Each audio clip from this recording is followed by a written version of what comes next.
Assalamualaikum warahmatullahi wabarakatuh. Welcome back to Reza Surya Channel. Dan hari ini hari apa? Ketika syuting ini adalah hari Selasa dan insya Allah bakal tayang langsung besok di hari Rabu ya. Semoga teman-teman semua yang subscribe Reza Surya Channel ataupun yang ngikutin Om Eja di Instagram, di TikTok, semuanya teman-teman online, sahabat-sahabat Eja ataupun sahaja, semoga sehat selalu ya. Karena sekarang ini lagi sering hujan ya. Terus juga beberapa hari ini justru panas ya. Itu juga keadaan yang harus kita hati-hati banget. Om Eja aja sekarang sudah mulai minum vitamin. Kalian pasti tahu kan, Om Eja tuh tipikal orang yang jarang konsumsi vitamin. Sekarang karena ngelihat teman-teman terdekat Om Eja pada sakit, jadinya kayaknya ngeri deh kalau kita nggak minum vitamin. Dan yang penting juga tidur yang cukup ya. Semoga kalian semua sehat selalu dan bahagia selalu. Dan hari ini adalah vlog Om Eja akan jawabin Q&A buat kalian semua. Terakhir Q&A kapan? Ayo. Terakhir tuh kalau nggak salah di Bandung sama Neng Via. Dan sekarang Om Eja sendirian. Ini sudah masuk banyak pertanyaan loh dari kalian semua di Instagram Reza Surya YouTube channel. Dan Om Eja sendiri yang pegang sekarang. Dan mudah-mudahan Om Eja bisa menjawab. Nggak semua ya, karena ini banyak banget. Nanti Om Eja akan pilih-pilih. Dan Om Eja langsung aja urutin dari atas ke bawah ya. Dan sebelum Om Eja mulai, jangan lupa yang belum subscribe langsung pencet subscribe di bawah karena ini gratis. Jangan lupa juga nyalain lonceng biar ketika Om Eja upload kalian bisa langsung dapat notifikasi dan juga nonton ya. Jangan lupa juga like dan komennya yang sebanyak-banyaknya biar makin seru. Karena Om Eja walaupun nggak balas-balasin, semua komen Om Eja lihat loh. Oke, langsung aja kita mulai dari pertanyaan yang pertama nih. Kasih kejutan Iki ke Malang. Wow. Just info, insya Allah Iki bakalan datang ke Jakarta. Jadi kayaknya bukan Om Eja yang ke sana. So kita tunggu aja Iki datang ke sini dan Om Eja sudah siapin kado buat dia. Jadi nggak usah ke Malang ya. Tunggu dia balik ke sini aja. Hal yang paling Om takutkan setelah menikah apa? Sumpah wallahi gue nggak pernah kepikiran apa yang gue takutin setelah menikah. Apa karena bener-bener nggak ada yang gue takutin? Apa gue yang nggak kepikiran ya? Tapi nggak tahu deh, sampai detik ini belum terpikir sih apa yang ditakutin ya. Ya mungkin ini jadi berpikir sekarang ya. Mungkin adalah bagaimana caranya kita membuat sistem komunikasi yang baik antar pasangan. Karena bagaimanapun kita akan terus hidup bersama selamanya dengan kurun waktu yang puluhan tahun gitu kan. Dan menurut gue yang paling penting di sini adalah komunikasi. Bagaimana kita membina komunikasi dengan baik supaya tidak terjadi hal-hal yang tidak diinginkan. Tapi kalau spesifik yang ditakutin Om Eja belum kepikiran dan mudah-mudahan tidak ada yang perlu ditakutin ya. Karena ibadah menikah itu adalah ibadah yang dicintai Allah, sunnah Rasulullah juga, dan mudah-mudahan ketika niat kita baik justru diberkahi Allah, jadi tidak dikirimkan tuh yang negatif-negatif ya. Amin, Allahumma amin.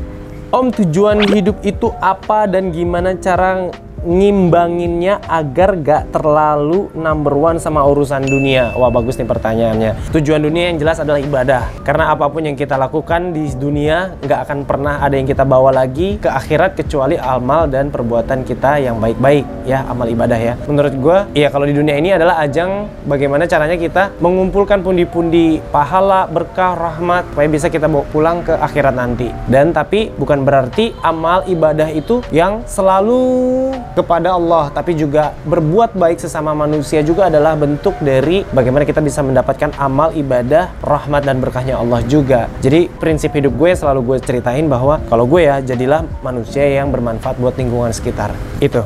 Jelasin awal mula bisa kenal dan deket sama Neng Via. Ini kayak pertanyaan udah pernah gue jawab ya kalau nggak salah. Tapi ya buat refresh juga ya. Dulu pokoknya kalau kenal mah bukan kenal ya. Awalnya tuh gue tahu doang dari TikTok kan. Bikin TikTok belum ngonten, gue udah ngeliat Via tuh di situ. Tuh udah stalking ya kan. Tapi belum bisa kenalan. Justru kenalannya pertama ya gue follow dia duluan kalau nggak salah. Baru tuh di follow back. Tapi itu juga belum komunikasi, belum kenal. Jauh lah. Berapa lama setelah gue follow-followan baru bisa komunikasi, itu udah lama banget. Dan itu juga komunikasi cuma sekedarnya say hello sebagai sesama content creator. Dan akhirnya benar-benar bisa komunikasi dan intensif dan kenal pas sama Alwi di Bandung itu. Ada rencana liburan nggak Om akhir tahun ini? Jujur belum merencanakan apa-apa, padahal ini udah bulan Oktober ya, mau November ya, berarti 2 bulan lagi ya. Jujur gue belum ada persiapan apa-apa sama sekali buat liburan tahun baru kali ini. Bisa jadi juga mungkin nggak kemana-mana, belum tahu ya. Kita lihat aja nanti ya, keseruan apa yang terjadi di tahun ini. Ada rencana liburan ke luar negeri Bang? Ada banget. ada banget, kepengen banget. Selain pengen umroh lagi, gue tuh kepengen ke Turki. Gue juga pengen ke beberapa negara di Eropa. Kayaknya itu seru banget. Mudah-mudahan kesampean. Mudah-mudahan Allah kasih rezeki, kasih umur. Nanti bisa kameramen. Bener juga. Daripada pegel ya Ki ya. Iya. Kameramen aja satu ya. Jangan buntut-buntutnya. Banyak banget yang dibawa nanti ya. Doain ya semoga lancar rezeki dan umur yang penting ya. Amin. Allahumma amin. Mau dipanggil apa kalau udah punya anak? Gak tahu kenapa gue tertarik dengan panggilan ayah. Ayah itu yang ada di kepala gue identik dengan orang yang baik, seorang figur ayah yang penyabar, seorang figur ayah yang bijaksana. Gue kalau ngedenger papa, papi, ya, daddy, itu kan kayak kota banget gitu. Tapi kalau ayah tuh lebih ke down to earth, kayak sederhana gitu. Nggak tahu kenapa gue pengen sih dipanggil ayah. Mudah-mudahan bisa kesampean, lancar jodohnya, lancar dikasih Allah anak, jadi bisa menjadi seorang ayah. Amin. Kenapa memilih 3 mobil jadul daripada beli 2 mobil baru? Pertanyaan yang agak sulit gue jawabnya. Gue kasih tau juga ya, gue nggak tahu kenapa kalau melihat mobil yang agak-agak old school gitu, gue seneng aja. Gue nggak tahu kenapa, gue seneng aja. Ada nggak sih yang sama kayak gue? Kalau misalnya kalian susah tidur, gue tuh suka buka YouTube, gue nge-searching Jakarta Tempo dulu, Monas Tempo dulu, Jalan Sudirman Tempo dulu. Nggak tahu kenapa gue kalau melihat sesuatu yang jadul-jadul gitu, kayak napak tilas gitu, gue seneng aja. Jadi gue kayak membayangkan di zaman itu seperti apa ya, di saat dunia ini sudah ada tapi gue belum hadir di dunia gitu. Nggak tahu, gue agak aneh sih, agak freak ya. Tapi nggak tahu mungkin ada nggak yang sama kayak gue. Coba jawab di kolom komentar. That's why gue agak suka barang-barang yang jadul, mobil, motor gitu. Gue punya Vespa jadul, mobil juga yang jadul ada 2 Mercy, 1 Civic Nova, tapi gue punya 1 yang modernnya gitu. Mungkin itu kali yang bisa menjawabnya. Tapi gue juga bukan yang nggak senang sama mobil baru, siapa bilang? Gue suka mobil baru, cuman ya tahu sendiri kan harga mobil baru semahal apa, sedangkan kebutuhan masih banyak yang lain. Jadi ya di manage aja supaya bisa menyenangkan hobi, tapi tidak menyita budget dana di saat ada kebutuhan yang lain. Mungkin itu jawabannya. Om Eja ada pandangan nggak next mau buka bisnis apakah selain MK Print? Ada rencana buat bisnis baru, ada banget. Stay tune aja, gue belum bisa explain sekarang, tapi insya Allah gue udah punya plan. Build something new nanti ya. Tunggu aja tanggal mainnya. Om Eja ada rencana mau ke Pekalongan nggak? Ke Pekalongan sepertinya belum ada gambaran, tapi yang jelas gue insya Allah bakal ke Cirebon nanti buat syuting RTV. Di sana tuh kayak 4-5 hari nanti di bulan November ya. Sampai ketemu nanti teman-teman di Cirebon. Main sama Endis lagi om, sekalian jenguk dedeknya. Bener banget, ini gue udah rencana banget pengen ke sana, pengen jenguk, ngelihat si adeknya Endis. Tapi wallahi sampai detik ini belum kelihatan tanggalnya, belum kelihatan waktunya yang lengang. Tapi nanti gue akan lihat ketika ada celah, ketika ada kosong, gue coba ke sana. Karena kangen banget sama si Endis itu, ya Allah. Terus gue juga pengen jenguk si adeknya itu. Hal apa yang paling disesali sepanjang hidup Om Eja? Kalau dulu jawaban gue adalah keluar dari UI. Gue udah pernah nih bikin konten Eki ya. Kalau nggak salah dulu vlog zaman kapan tuh pernah gue jawab. Tapi kalau sekarang udah update, jawabannya adalah mentransfer dana, mentransfer uang ratusan juta ke penipu mobil. Itu hal yang paling gue sesalin. Ada lu juga Ki. Aduh. Cara bahagiain ibu ayah menurut Om Eja. Nah, bener banget nih. Karena kita semakin dewasa, semakin tambahnya usia, berarti porsi hidup kita untuk memanage hidup kita sendiri dan keluarga baru kita kan semakin besar gitu ya.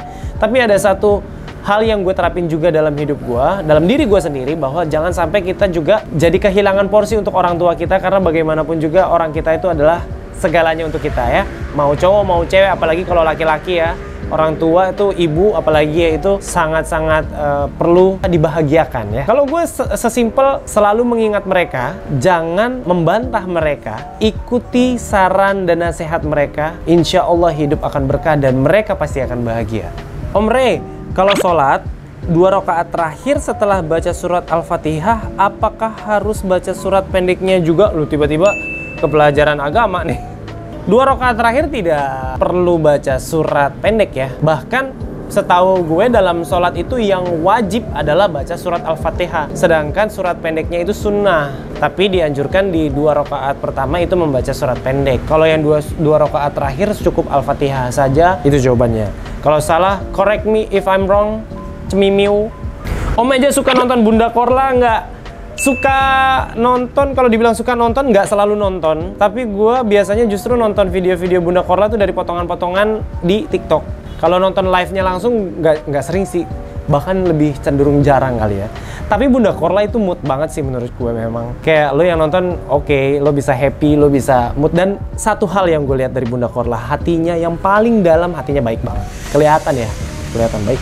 Spill harga tas Nengvia yang kemarin di vlog Om Eja. Coba searching sendiri lah. Itu kayaknya ada kok, bisa di searching di Google ataupun di Marketplace. Coba we searchingnya. Tips dan trik selancar rezekinya Om. Sedekah. Bahagiakan orang tua. Insya Allah lancar. Logikanya gini. Bagaimana kalian bisa mendapatkan rezeki yang banyak jika kita tidak amanah? Allah nggak akan ngasih banyak rezeki ke kamu jika kamu tidak meneruskan ke orang-orang di sekitarmu. Allah kan nitip nih rezeki. Kan Allah pasti pengennya supaya nggak ribet nih, gue kasih aja nih satu orang nih. Tapi orang ini biar bisa nge-share nih ke yang lain-lain. Mungkin Allah berpikir seperti itu. Jadi makanya bagaimana caranya kita bisa amanah dengan cara men-share rezeki yang kita dapat ke orang-orang di sekitar kita. Menurut gue ya, seperti itu. Tapi jangan lupa bahagiain orang tua sama keluarga. Om kan jago ngomong tuh, nggak ada rencana gabung ke dunia politik gitu. Saat-saat ini, sekarang ini belum terpikir. Tapi bisa jadi karena jiwa-jiwa membangun gue dari SMA, dari lulus SMA tuh ketika kuliah sudah ada. Sama teman-teman gue tuh gue suka membangun ekskul gue, membuat organisasi dan lain-lain. Jadi siapa tahu nanti ke depan bisa ke sana. Tapi wallahi, kalau ada kesempatan 1 jam beli apa aja gratis, mau beli apa Om? Kalau ada yang jual kunci sorga, gue mau beli itu. Tapi kunci sorga itu tidak bisa diperjualbelikan ya. Apa ya? Mau beli saham mayoritas Google, dan nanti gue jual lagi, dan hasil penjualannya gue mau bangun masjid di negara-negara yang Islamnya minoritas. Gila. Nggak tahu, freak banget. Nggak tahu itu yang kepikir. Optimis siapa aja Om untuk di Paris Open yang menang? Ini bulu tangkis ya, maksudnya ya, French Open ya. Lagi-lagi sih gue dukung The Daddies, tapi Daddies barusan kalah. Jadi ya Minions lah, Fajri maybe. Kalau tunggal putra kayak Jojo lah ya, Apriani Siti Fadia mungkin.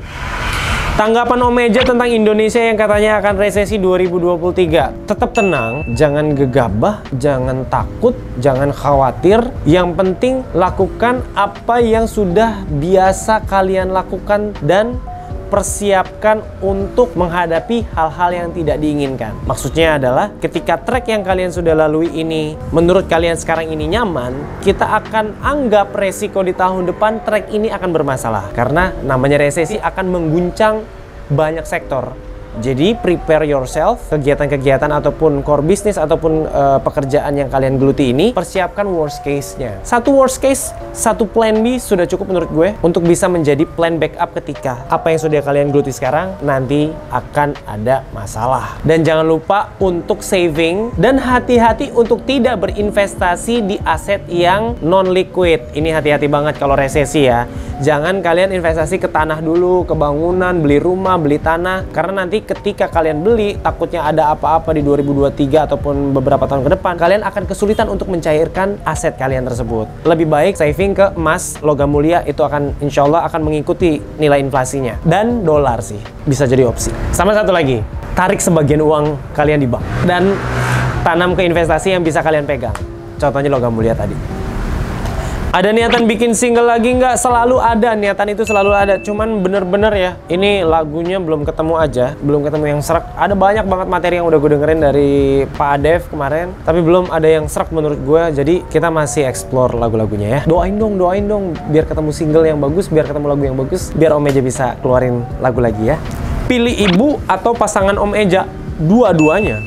Nggak boleh dipilih salah satu itu. Apalagi maksudnya ini pasangan halal ya, misalnya nanti sudah menikah, punya istri, ada ibu dan istri, dua-duanya. Nggak bisa dipilih satu, nggak bisa ibu aja meninggalkan istri, nggak bisa istri aja meninggalkan ibu, nggak bisa, dua-duanya. Sinergikan mereka jadi orang yang tersayang yang ada di dunia. Kapan nikah? Jangan lupa kalau nikah anak Sahaja ada yang diundang nggak? Hehe. Insya Allah pengen ngundang Sahaja. Tapi mungkin nggak semuanya kali ya, kan Sahaja rame banget ya. Dan tersebar di berbagai kota kan. Tapi kepengen, beneran. Kepengen banget ada yang mewakili dari Sahaja untuk datang ke nikah Nomeja.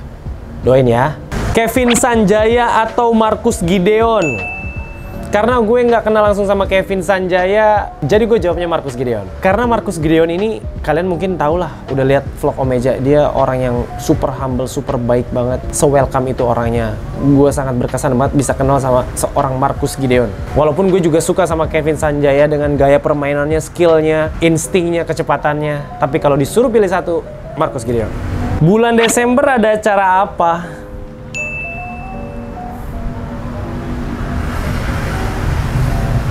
Yang paling mungkin acara ulang tahun.